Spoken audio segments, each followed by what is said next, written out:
വളരെയധികം സങ്കടകരമായ ഒരു വാർത്തയായിരുന്നു കഴിഞ്ഞ ദിവസം കോഴിക്കോട് നിന്നും കേൾക്കാൻ സാധിച്ചത്. വെറും 6 വയസ്സ് മാത്രം പ്രായമുള്ളൊരു പൊന്നുമോൾ.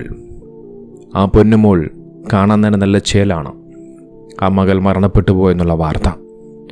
കുടുംബമൊത്ത് വിനോദയാത്ര പുറപ്പെട്ടതാണ്. കോഴിക്കോടുള്ള വിനോദസഞ്ചാര കേന്ദ്രമായിട്ടുള്ള ബാലുശ്ശേരി കരിയാത്തുംപാറയിലാണ് അവർ കുടുംബമൊത്ത് വിനോദയാത്ര പുറപ്പെട്ടത്. അത്തരത്തിൽ വളരെയധികം സന്തോഷം നിറഞ്ഞ നിമിഷങ്ങളിലൂടെ കടന്നുപോയ ആ കുടുംബം അവരൊരിക്കലും വിചാരിച്ചിരുന്നില്ല ആ വിനോദയാത്ര അവർക്ക് സമ്മാനിക്കുന്നത് ദുഃഖകരമായ ഒരു വാർത്തയായിരിക്കുമെന്ന്. അബറാറയുടെ ഉമ്മയും ഉപ്പയും അതോടൊപ്പം മറ്റു ബന്ധുക്കളുമെല്ലാം ആ പുഴയുടെ വശത്തിരുന്ന് ഇങ്ങനെ ഭക്ഷണം കഴിച്ചുകൊണ്ടിരിക്കുന്ന സമയത്ത് കുട്ടികളാകട്ടെ അവിടെ നിന്നും ആ പുഴയുടെ വക്കത്തു നിന്നും ഇങ്ങനെ കളിച്ചുകൊണ്ടിരിക്കുന്നു. ആ സമയത്താണ് അബറാറയ്ക്ക് അപകടം സംഭവിക്കുന്നതും പിന്നീട് മരണപ്പെട്ടു പോവുകയും ചെയ്യുന്നത്. ആ പുഴയിൽ ആ കുട്ടി കളിച്ചുകൊണ്ടിരിക്കുന്ന സമയത്ത് ആ കുട്ടിയുടെ കാൽമുട്ട് വരെ മാത്രമേ വെള്ളം ഉണ്ടായിരുന്നു എന്നുള്ളതാണ്. പക്ഷേ എന്നിട്ടും അപകടം സംഭവിക്കുന്നു.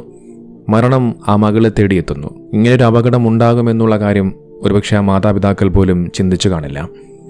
പക്ഷേ ഇവിടെ എല്ലാം നാം മനസ്സിലാക്കേണ്ട ഒരു കാര്യമുണ്ട്. ഇത്തരം സ്ഥലങ്ങളിലേക്ക് ചെല്ലുമ്പോൾ, ഇത്തരം വിനോദയാത്രകൾ പുറപ്പെടുമ്പോൾ ജാഗ്രതയോടുകൂടി സൂക്ഷ്മതയോടുകൂടി വേണം കൈകാര്യങ്ങൾ ചെയ്യാൻ. പ്രത്യേകിച്ച് കൊച്ചുകുട്ടികളെയും കൊണ്ടുപോകുമ്പോൾ പലപ്പോഴും വിനോദയാത്ര പുറപ്പെടുമ്പോൾ നല്ല മനോഹരങ്ങളായ പുഴകളും മറ്റുമൊക്കെ കാണാറുണ്ട്. കാണുന്ന സമയത്താകട്ടെ അതിങ്ങനെ ശാന്തസുന്ദരമായി കിടക്കും.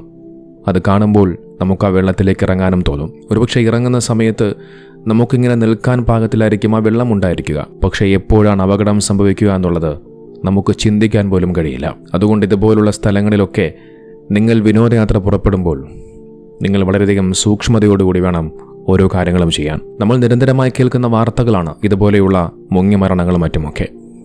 പക്ഷെ പലപ്പോഴും അത്തരം മുങ്ങിമരണങ്ങൾ സംഭവിക്കുന്ന വാർത്തകൾ കേൾക്കുമ്പോഴും ആളുകൾ അതിനെ കാര്യമായി ഗൗരവത്തോടുകൂടി കാണുന്നില്ല എന്നുള്ളതാണ് നമുക്ക് മനസ്സിലാക്കാൻ കഴിയുന്നത്. ഫറോക്ക് ചുങ്കം വാഴപ്പുറ്റത്തറ BP ഹൗസിൽ KT അഹമ്മദിൻ്റെയും PK നസീമയുടെയും മകൾ ഫറോക്ക് ചന്ത ഗവൺമെൻറ് മാപ്പിള UP സ്കൂളിലെ 1ാം ക്ലാസ് വിദ്യാർത്ഥിനിയാണ്. അള്ളാഹു ആ പൊന്നുമോൾക്ക് സ്വർഗം പ്രദാനം ചെയ്യുമാറാകട്ടെ.